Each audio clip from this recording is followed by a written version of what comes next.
Amigos, ¿qué tal? Buenas tardes. Bienvenidos a 24 horas. El gobierno enviará hoy la reforma económica a la Asamblea Nacional. El proyecto no contiene un incremento del IVA y pretende recaudar el próximo año 450 millones de dólares. Hola María Gracia, ¿cómo estás?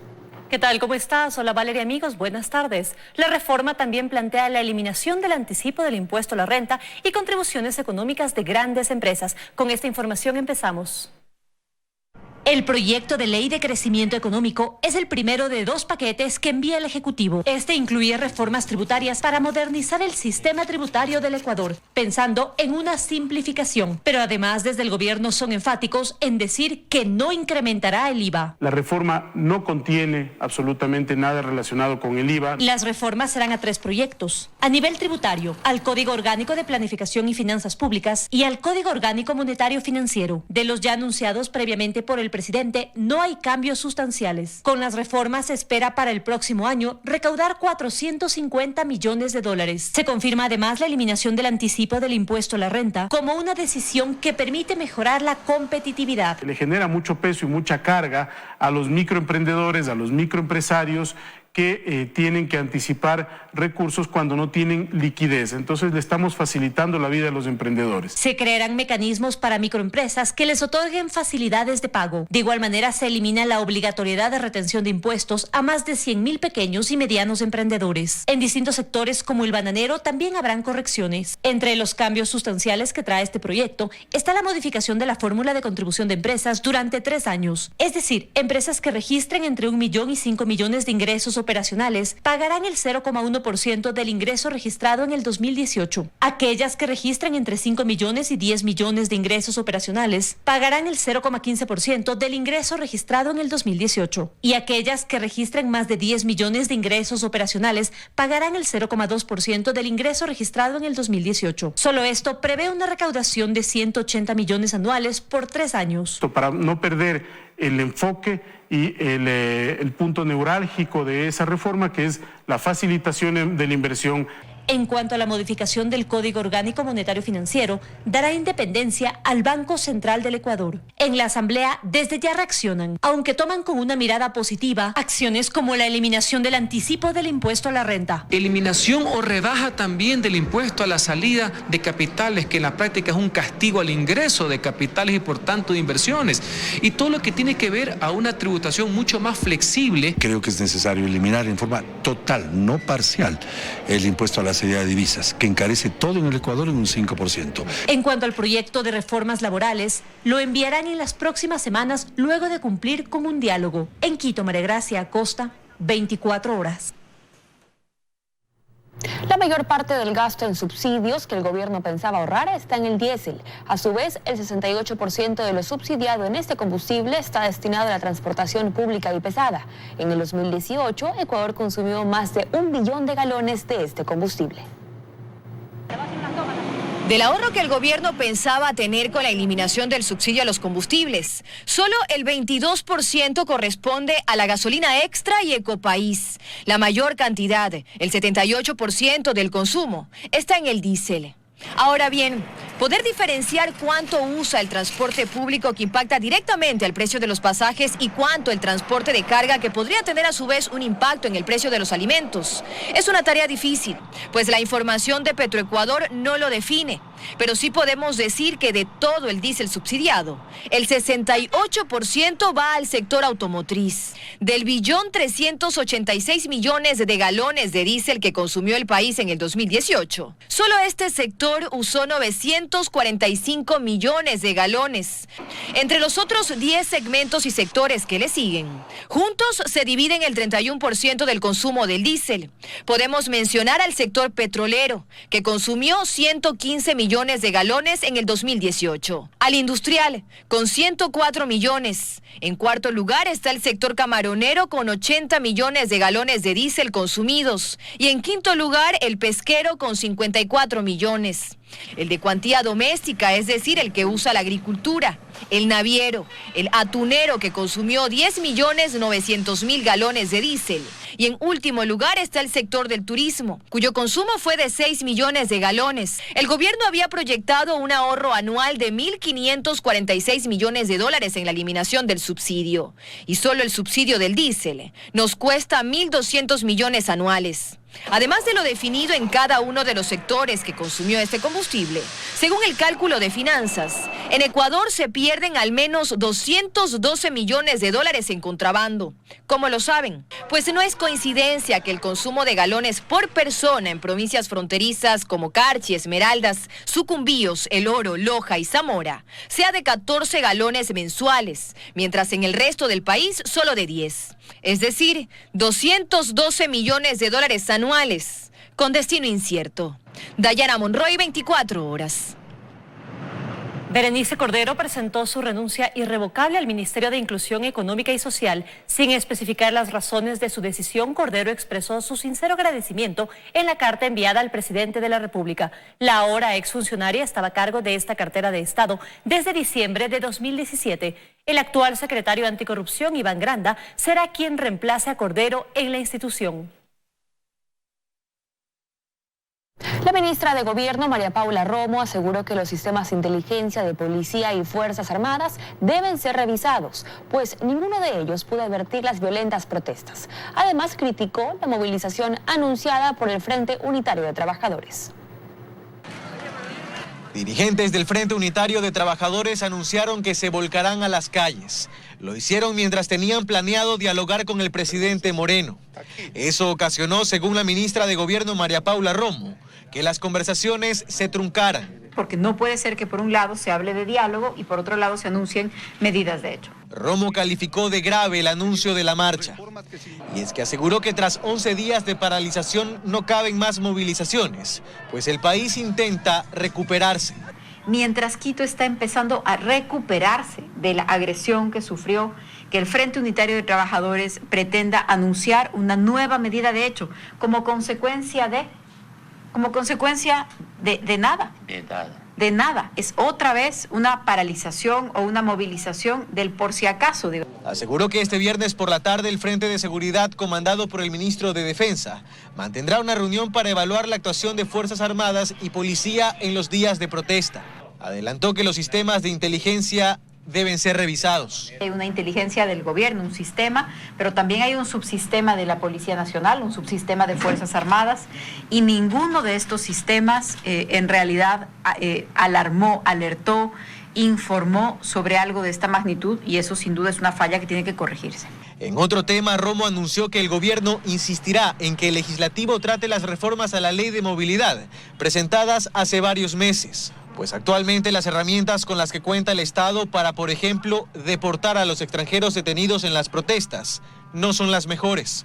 Son herramientas engorrosas y que exigen una cantidad de tiempo que debería mejorarse. El gobierno presentó ya un proyecto de ley y estamos a la espera de que la Asamblea así lo haga. Estas declaraciones las emitió la mañana de este viernes en un conversatorio de la Asociación Ecuatoriana de Radiodifusión. En Guayaquil, Carlos Acoto, 24 horas. La diligencia por el caso Sobornos 2012-2016 se cumple por segundo día consecutivo en la Corte Nacional de Justicia.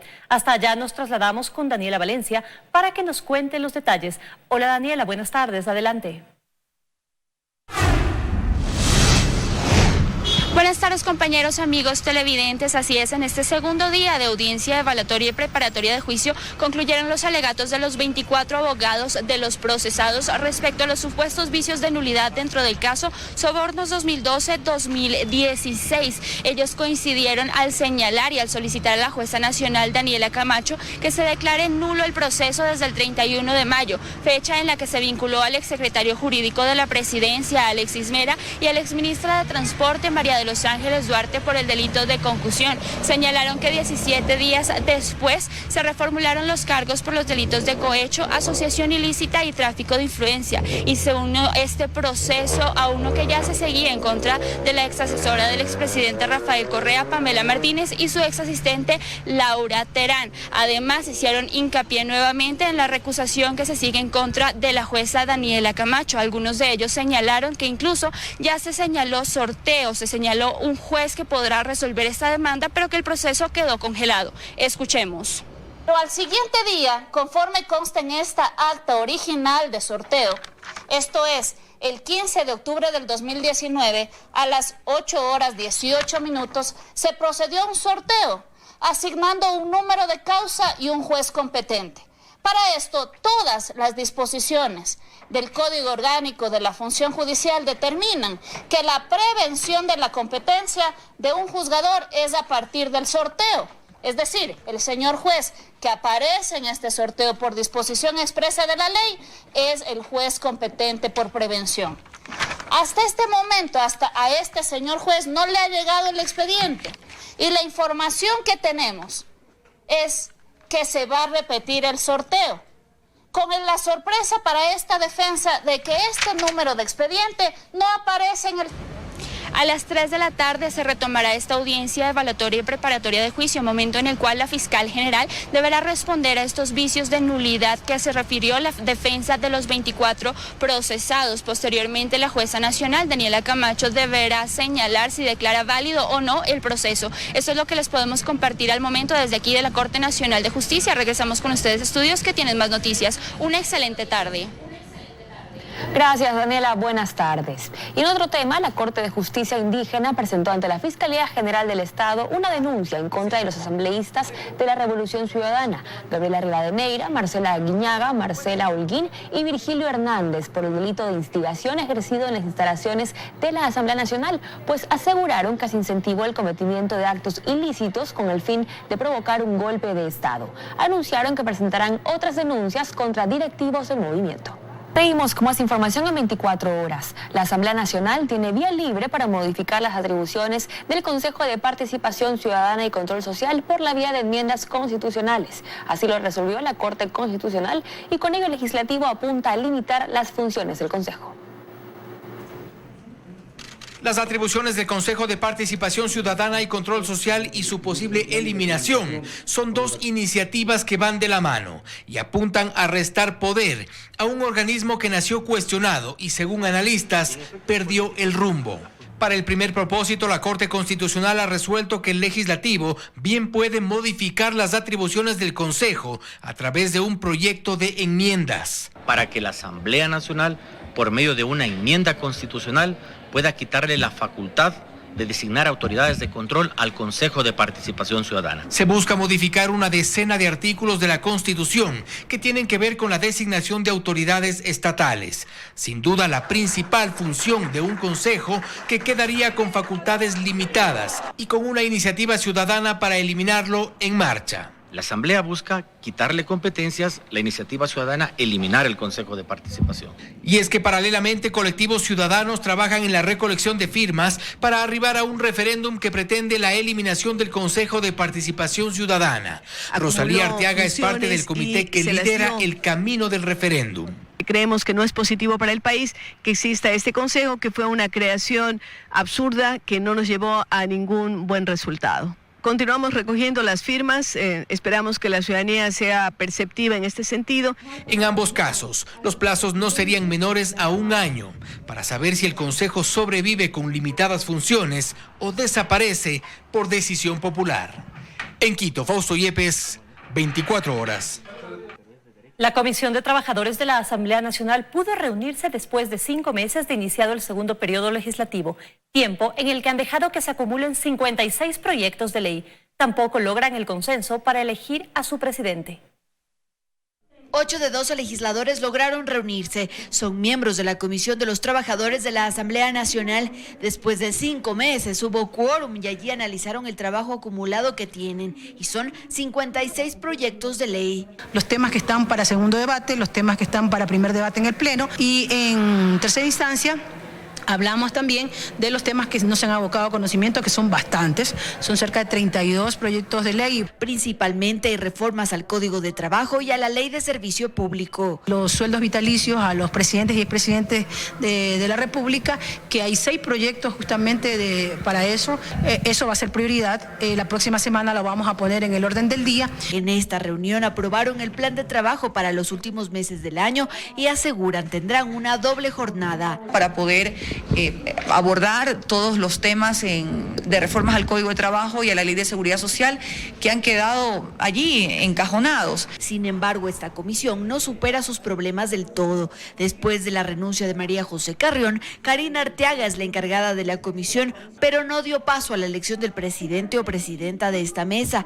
Había un acuerdo para que el presidente sea el oficialista, Fausto Terán. El bloque correísta, que había comprometido sus votos para elegir a esta figura, por la situación que se desencadenó en el país, había dado marcha atrás. Siguen dándome esa confianza, ese apoyo para que yo sea el presidente de esta comisión. Según Arteaga, esto se realizará la siguiente semana. Ahora se espera que pase lo mismo en la Comisión de Gobiernos Autónomos Descentralizados, que encuentre una solución a sus problemas internos, pues en estos 5 meses no han logrado reunirse ni tampoco llegar a un acuerdo entre sus integrantes para trabajar. En Quito, Andrea Samaniego, 24 horas. Inició la segunda etapa de registro migratorio para ciudadanos venezolanos en Ecuador. 103.000 accedieron a la entrevista en migración y muchos de ellos buscan aplicar a una visa humanitaria para poder estudiar y trabajar en el país. El 15 de octubre inició la segunda etapa de registro migratorio para ciudadanos venezolanos que se encuentran en el país. Verificar que el ciudadano haya ingresado antes del 26 de agosto en base del decreto presidencial y que si en caso tiene una multa que haya sido generada por el tema de permanencia, esta pueda ser eliminada dentro del proceso que está solicitado a través de la amnistía. 103.000 ciudadanos venezolanos se registraron en la primera etapa vía web y accedieron a una cita en migración. Posteriormente, el Ministerio de Gobierno enviará los datos a Cancillería para que evalúen y entreguen una visa humanitaria si es el caso. Nosotros enviaremos la información para que el Ministerio de Relaciones Exteriores pueda validar estos datos y de esta manera puedan atender las solicitudes de los ciudadanos en cuanto a las visas. De acuerdo con el Ministerio de Gobierno, todos los ciudadanos venezolanos que se encuentran en Ecuador deben registrarse en migración. Tenemos previstos esta asignación de turnos hasta el 30 de marzo que establecen los 6 meses del decreto presidencial. Para los aplicantes venezolanos este registro es importante porque el país se garantiza de contar con ciudadanos que no tengan antecedentes penales, además de poder laborar y estudiar legalmente en Ecuador. Es importante porque tenemos que estar organizados para poder trabajar de forma legal, sin ningún tipo de inconveniente en cuanto a la parte de nuestros antecedentes penales. El Ministerio de Gobierno, para fortalecer una migración legal, en las próximas semanas realizará recorridos por todo el país, con brigadas que regularán a ciudadanos venezolanos. En Quito, Paul Coello, 24 horas.